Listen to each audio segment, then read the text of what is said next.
যে মুসলমানরা ষড়যন্ত্র, চক্রান্ত এবং ফাঁদ ধরতে পেরে তারা সর্বোচ্চ সতর্ক থেকেছেন।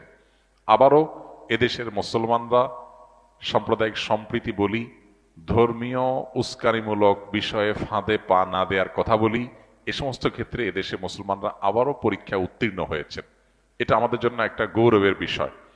পৃথিবীর অনেক তথাকথিত উন্নত দেশ আছে, অনেক সমাজ আছে, যাদের চাইতে আমাদের দেশের মানুষজন অন্য ধর্মাবলম্বীদের ধর্মীয় বিষয়ে অতিরিক্ত সহনশীল এবং বিশেষ সংবেদনশীল বিষয়গুলোতে তারা অত্যন্ত যত্নশীল এবং অত্যন্ত সংযমী। এটা আবারও প্রমাণিত হয়েছে। আমাদের পার্শ্ববর্তী দেশ থেকে যারা সংখ্যালঘু নিয়ে আমাদেরকে বারবার সতর্ক করে, তাদের দেশের চাইতে আমাদের দেশের সংখ্যালঘুরা বহুগুণ ভালো আছে। এটা আমাদের গর্বের বিষয়। এমনকি তারা তাদের বিভ্রান্ত কেউ যখন ষড়যন্ত্র বা